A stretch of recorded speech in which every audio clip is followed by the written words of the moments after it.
តនេះគឺទស្សនភាពវត្តនគរបាជ័យក្រៅព្រោះស្អែកនេះត្រូវវិសាខបូជាដែលកិច្ចចំនួន3មាន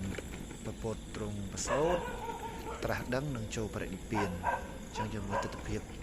វត្តនគរបាជ័យក្រៅគ្រប់គ្រងបានដាក់ភ្លើងបំភ្លឺម៉ោងនេះម៉ោង9:30 នាទីនេះអញ្ចឹងបើអត់ទៅណាទេបងប្អូនអាចអញ្ជើញមកថ្ងៃស្អែកថ្ងៃអាទិត្យដែរទេមានពិធីរាប់បាតដង្ហែព្រះពុទ្ធរូបទាំង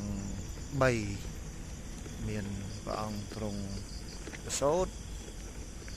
ព្រះអង្គទ្រង់ត្រាស់ដឹងនិងព្រះអង្គទ្រង់បរិនិព្វាននេះនេះមកស្អាតមែនតើហើយនៅក្នុងនេះពិសេសសំខាន់នោះគឺមានប្រាសាទបុរាណហើយបើមែនតើទៅប្រាសាទបុរាណនេះមានវ័យចំណាស់ចាស់ជាងបើនិយាយពីអាយុកាលគឺចាស់ជាងប្រាសាទអង្គរវត្តទៅទៀតស្អាតមែនតើការរៀបចំរវាងវត្តនគរបាជ័យក្នុងនិងវត្តនគរបាជ័យក្រៅបាទអញ្ចឹងបងប្អូនយើងបើសិនជាទនេអាចអញ្ជើញមកដើម្បី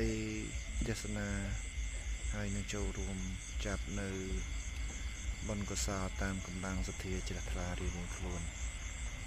អូខេវីដេអូប៉ុណ្ណឹងមានប៉ុណ្ណឹងតិចទៀតនឹងថតឲ្យច្បាស់ជាងហ្នឹងអំពីនេះការរៀបចំមុនមួយថ្ងៃការរៀបចំមុនមួយថ្ងៃឃើញប្រសងលោកមុននៅរៀបចំនៅឡើយ